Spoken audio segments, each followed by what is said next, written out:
Assalamualaikum warahmatullahi wabarakatuh. Oke, seperti biasa sebelum Mimin lanjutkan ceritanya, bantu dulu tekan tombol like dan berkomentar.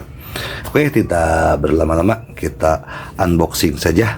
Bab 3881 sampai bab 3884. Apa maksud pemburu hadiah? Ye Junlin bertanya dengan bingung. Murong Kingsway tidak perlu mengingatkan Ye Junlin bahwa dia sudah merasakan kehadiran orang-orang itu. Gong Sun Yuying mengambil alih percakapan dan menjelaskan, pemburu hadiah adalah kelompok yang agak istimewa di reruntuhan Kunlun. Dalam istilah awam, mereka hanyalah orang-orang tanpa afiliasi yang bersatu untuk tetap hangat. Pemburu hadiah melakukan pekerjaan apapun. Mulai dari membantu sponsor untuk membunuh musuh atau bahkan menghancurkan sekte, hingga membantu orang lain melakukan pekerjaan kotor hanya dengan imbalan sumber daya pelatihan. Murong Kingsway menambahkan, pemburu hadiah berspesialisasi dalam melakukan beberapa tugas yang rumit dan khusus tepi berbagai area terlarang dan alam rahasia. Intinya adalah mereka tidak bisa bersaing dengan sekte besar untuk mendapatkan sumber daya, jadi mereka hanya bisa mempertaruhkan nyawa mereka sebagai imbalan atas sumber daya pelatihan dengan melakukan tugas ekstrim seperti itu. Tentu saja, pemburu hadiah terkadang mengatur diri mereka sendiri. Aktivitas, mempertaruhkan hidupmu untuk mencoba peruntungan di tanah terlarang. Ye Junlin mengangguk, baik di dunia sekuler atau di reruntuhan Kunlun, survival of the fittest adalah kebenaran yang tidak berubah. Tepatnya, di reruntuhan Kunlun bahkan lebih buruk lagi, seni bela diri dihormati di sini, dan mereka akan melawan atau bahkan membunuh semua orang jika mereka tidak setuju. Para pemburu hadiah ini memiliki sifat yang sama dengan organisasi hadiah di dunia sekuler. Tepi area terlarang semacam ini adalah tempat paling populer bagi para pemburu hadiah. Setiap tahun, mungkin ada 40 atau 50 organisasi yang berkeliaran di area rahasia di berbagai area terlarang. Dan para pemburu hadiah melakukan apapun yang mereka bisa untuk menjarah pelatihan sumber daya. Semuanya terjadi sepanjang tahun, hari-hari menjilat darah dari ujung pisau. Jadi tidak ada kekurangan gangster dan gangster. Mungkin kita semua telah menjadi sasaran tim pemburu hadiah. Kata Gong Sun Yuying dengan nada serius. Ye Junlin berkata dengan wajah santai, ada 7 atau 8 tim di area ini yang telah menunjukkan niat membunuh terhadap kita. Tapi jelas mereka punya ide berbeda, dan mereka semua ingin mendapat keuntungan, jadi mereka belum melakukannya apapun, ambil tindakan. Bagaimanapun, mereka hanyalah sekelompok orang, jika mereka benar-benar tidak peduli dengan hidup dan mati, saya akan mengirim mereka untuk menemui Raja Neraka secara langsung. Mereka bertiga terus bergerak, maju, dan tidak lama kemudian, mereka disambut oleh sekelompok lebih dari 10 pemburu hadiah. Mau kemana, Yang Mulia? Pemimpin tim pemburu hadiah bertanya dengan suara yang dalam. Melihat hanya ada 3 orang di Ye Junlin, tim pemburu hadiah lainnya juga mengepung mereka satu demi satu. Namun mereka tidak bertindak gegabah. Ketenangan Ye Junlin membuat para pemburu hadiah merasa tidak yakin. Ye Junlin tidak menyembunyikan apapun dan menjawab dengan jujur, saya ingin pergi ke lembah pemakaman naga untuk menemukan beberapa tulang suci. Beraninya kamu pergi ke lembah pemakaman naga? Kata pemimpin pemburu hadiah dengan kaget. Tim pemburu hadiah di pihak kita hanya berani beroperasi di tepi lembah pemakaman naga, dan mereka tidak berani menginjakkan kaki di kedalaman lembah. Tentu saja, banyak pemburu hadiah yang tidak percaya pada kejahatan telah memasuki lembah pemakaman naga sebelumnya. Tetapi tidak satu pun dari mereka yang keluar hidup-hidup. Ada banyak ahli yang sangat kuat di antara mereka, jadi lembah pemakaman naga adalah area terlarang bagi para pemburu hadiah ini. Ye Junlin mengangguk dan berkata, ku dengar Tian Lei di dalamnya menarik, aku ingin mencicipinya. Para pemburu hadiah mau tidak mau menggunakan bahasa kotor. Apakah ada yang salah dengan kepala orang ini? Apakah menurutnya lembah pemakaman naga adalah objek wisata? Guntur langit di sana disebut bencana guntur, yaitu bencana kematian para biksu yang kuat. Berapa banyak orang kuat yang dihancurkan olehnya pemboman guntur langit. Orang ini adalah tipe orang yang melakukan bunuh diri. tapi sayang sekali dua wanita cantik dikuburkan bersamanya. Saya menyarankan Anda untuk bola-balik dari manapun Anda berasal lembah pemakaman, kamu tidak akan pernah kembali. Para pemburu hadiah mengejeknya lagi dan lagi. Ekspresi Murong Kingsway dan Gong Sun Yueying berangsur-angsur menjadi jelek, tapi ekspresi Ye Junlin tetap stabil seperti biasanya. Terima kasih atas kebaikan Anda, saya memutuskan untuk masuk ke dalam dan melihat-lihat. Ye Junlin berjalan lurus menuju ke arah di mana suara gemuruh paling keras. Dia merasa bahwa itu adalah lokasi sebenarnya dari lembah pemakaman naga. Namun, Ye Junlin tidak membuat kemajuan apapun dan tiba-tiba berhenti. Benar, masih terlambat untuk menyesalinya sekarang. Hahaha, ternyata kamu hanya memamerkan kesucianmu di depan orang-orang, kamu mengira. Dia orang yang begitu kuat, menghadapi para pemburu hadiah, berkata, ngomong-ngomong, tunggu saja di sini sampai aku keluar.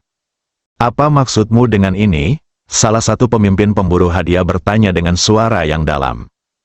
Ye Junlin menjelaskan sambil tersenyum, perjalananku ke lembah naga terkubur pasti akan membawa banyak harta alam dan duniawi, dan sangat sulit untuk mengangkutnya.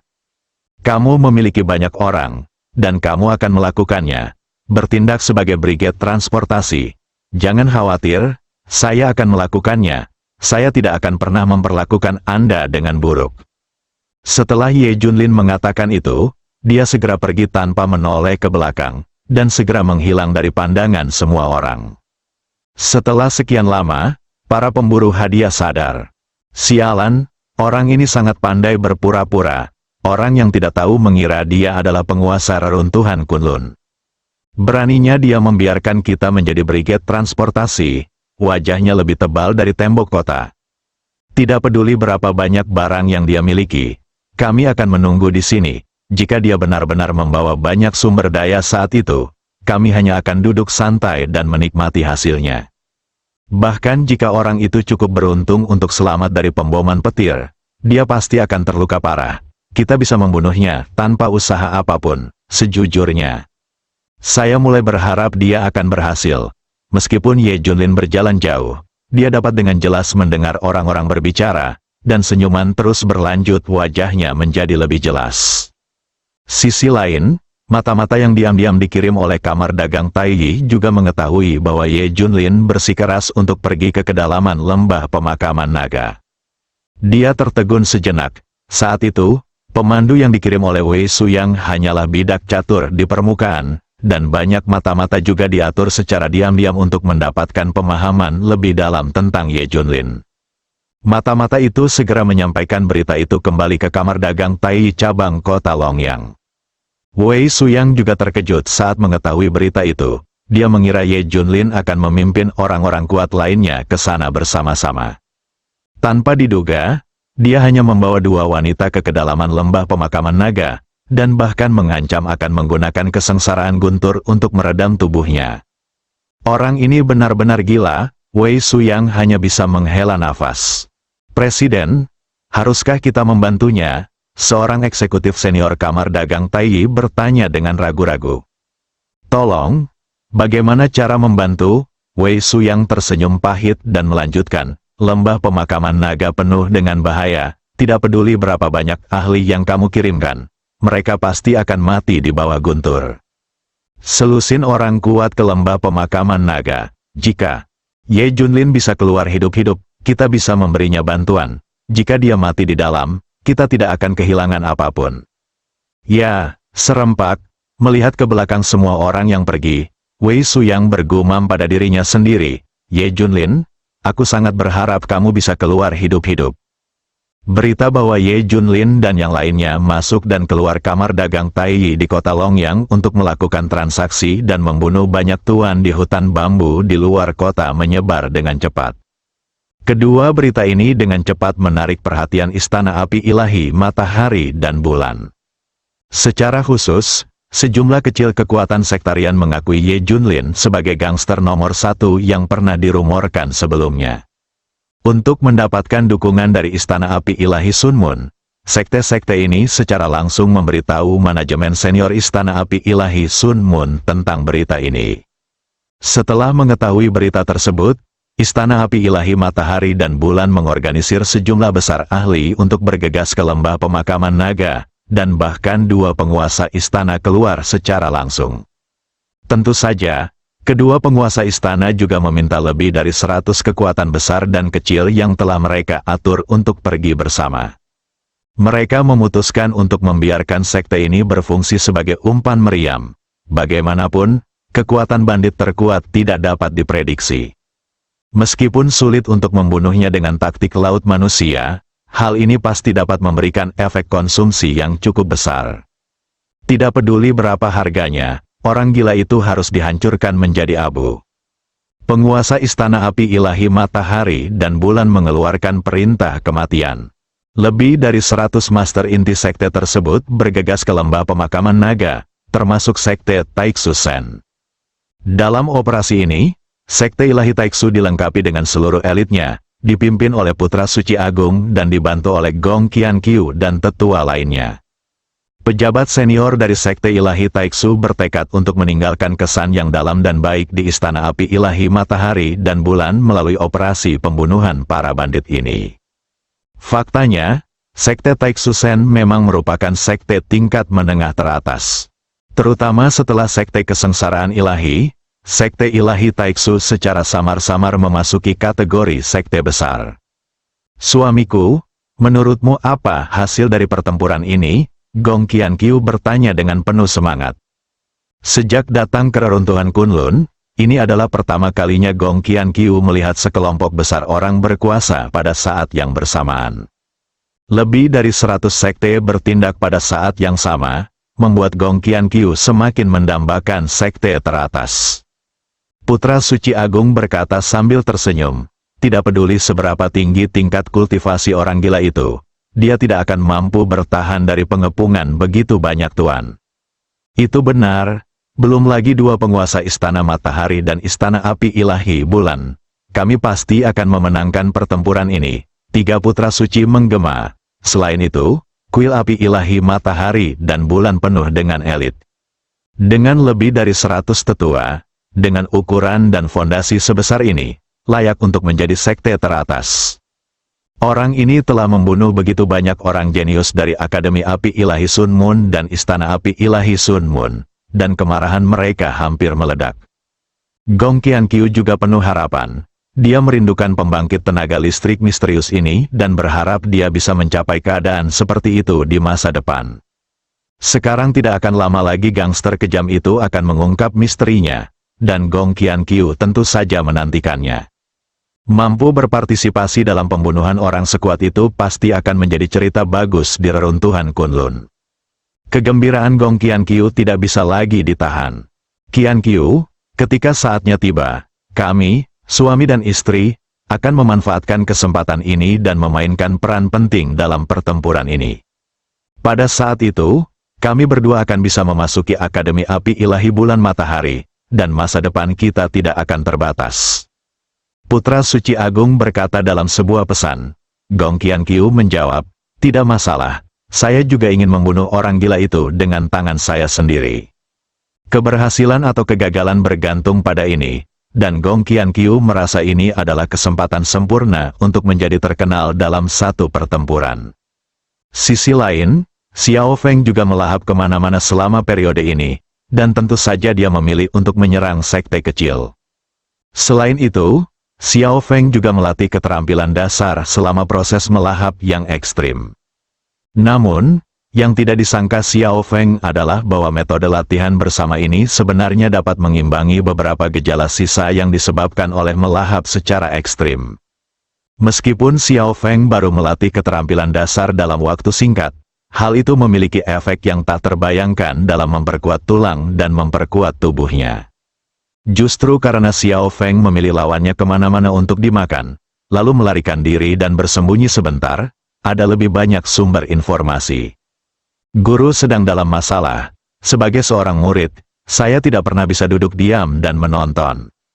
Xiao Feng mengambil keputusan dan bergegas ke lembah pemakaman naga. Meskipun Xiao Feng tidak tahu tingkat kultivasi apa yang telah dicapai Ye Junlin sekarang, menghadapi pengepungan bersama lebih dari 100 sekte pasti berbahaya. Terlebih lagi, Xiao Feng mengetahui bahwa sekte ilahi Taixu juga mengirimkan semua elitnya. Terlepas dari yang lain, setidaknya Xiao Feng merasa bahwa dia dapat menggunakan kesempatan ini untuk membalas dendam.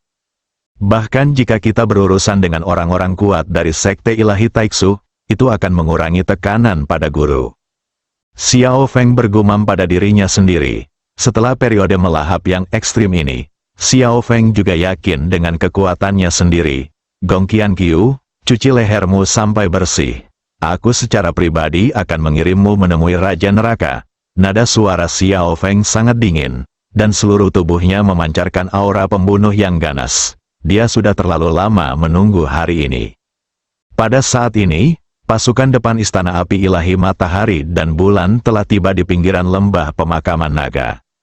Pasukan depan ini sudah menjalankan tugas di dekat kota Longyang, sehingga membutuhkan waktu yang paling singkat. Mereka mengira akan bertemu dengan gangster kejam di area ini, dan mereka bahkan siap untuk pertempuran yang menentukan. Lagi pula, menurut pendapat semua orang, lembah pemakaman naga penuh dengan bahaya, dan betapapun kuatnya para bandit, mereka tidak akan berani memasukinya dengan mudah. Bahkan Istana Api Ilahi Bulan Matahari dan bahkan ahli terkemuka dari Kamar Dagang Tai tidak berani menginjakkan kaki dengan mudah di bagian terdalam lembah pemakaman naga. Kecuali jika keluarga tersembunyi atau kekuatan transenden yang lebih kuat terlibat dalam bahaya, kekuatan lain pasti akan hilang jika mereka masuk dengan gegabah. Namun, pasukan penyerang ini kebetulan bertemu dengan beberapa organisasi pemburu hadiah. Setelah bertanya, mereka mengetahui bahwa Ye Junlin dan kelompoknya telah memasuki area inti lembah pemakaman naga. Apakah kamu yakin mereka benar-benar masuk? Tanya pemimpin pasukan depan Istana Api Ilahi Matahari Bulan. Beberapa pemimpin pemburu hadiah mengatakan mereka telah melihatnya dengan mata kepala sendiri, dan banyak orang dapat memberikan kesaksian. Hahaha, gangster itu pasti akan mati sekarang, jadi kita tidak perlu melakukan apapun. Itu benar, Guntur melonjak di inti lembah pemakaman naga, dan bahkan yang super kuat kemungkinan besar tidak akan pernah kembali. Benar sekali. Semua orang di barisan depan tertawa. Menurut pendapat mereka, Ye Junlin dan yang lainnya pasti akan mati. Kecuali jika keberuntungan mereka sangat buruk, hanya ada secercah harapan bagi mereka untuk keluar hidup-hidup. Bagaimanapun, kesengsaraan Guntur Surgawi bukanlah lelucon. Banyak ahli puncak telah dihancurkan oleh kesengsaraan Guntur Surgawi. Kita tidak bisa menganggap entengnya. Penguasa istana telah mengeluarkan perintah kematian. Gangster bajingan itu ingin melihat tubuhnya mati dan mayatnya. Semua orang dibagi menjadi beberapa tim untuk menutup beberapa pintu keluar lembah pemakaman naga. Bahkan jika mereka cukup beruntung untuk keluar hidup-hidup, mereka harus dibunuh di tempat. Pemimpin pasukan depan berkata dengan nada dingin. Setelah menerima perintah, semua orang dibagi menjadi beberapa tim untuk menutup semua pintu keluar, menunggu Ye Junlin dan yang lainnya keluar. Seiring berjalannya waktu, semakin banyak sekte yang berafiliasi dengan Istana Api Ilahi Bulan Matahari berkumpul, mengelilingi lembah pemakaman naga. Pada saat yang sama, semua orang di Istana Api Dewa Bulan Matahari telah memasuki hutan primitif. Awan gelap setebal gunung Tai membuat semua orang merasa sangat tertekan. Ledakan, guntur dari langit berguling, dan beberapa murid Istana Api Ilahi Matahari dan Bulan yang budidayanya sedikit lebih rendah merasa pusing, dan darah serta energi mereka melonjak di dada mereka. Kekuatan di tepi guntur langit ini sangat menakutkan. Bisakah Anda bayangkan betapa menakutkannya guntur langit di inti lembah pemakaman naga? Diisi dengan timah, sama, lebih dari itu, kecepatan menjalankan keterampilan jauh lebih lambat dari biasanya. Sungguh luar biasa, para murid Istana Api Ilahi Matahari dan Bulan bergerak maju perlahan, menghabiskan banyak energi pada masing-masingnya melangkah. Buk-buk-buk, langkah kaki yang berat datang dan pergi. Jika Anda mengamati dengan cermat, Anda akan menemukan bahwa setiap kali murid Istana Api Dewa Bulan Matahari mengambil langkah, telapak kaki mereka akan tenggelam jauh ke dalam tanah. Setiap orang merasa seolah-olah mereka sedang membawa gunung besar di punggung mereka, dan tidak berlebihan untuk menggambarkan mereka berjalan dengan susah payah. Sial, aku merasa tidak ada tempat untuk melepaskan seluruh kekuatan di tubuhku. Perasaan ini benar-benar tidak nyaman. Apakah kamu merasa seolah-olah ada sesuatu yang mengintip dalam kegelapan? Ini seperti, seolah-olah kita sedang menginjak monster raksasa di bawah kaki kita. Sial, kalian juga merasakan hal yang sama. Kupikir itu hanya psikologiku sendiri. Semua orang tiba-tiba menjadi panik, dan perasaan yang disebut emosi ketakutan menyebar dengan cepat hati semua orang. Penguasa Istana Api Ilahi Matahari dan Bulan berkata dengan suara yang dalam, "Jangan panik, semuanya, dengan saya di sini." Bahkan binatang buas kuno pun harus menjauh. Kalimat ini langsung membungkam kerumunan yang gelisah. Bersambung.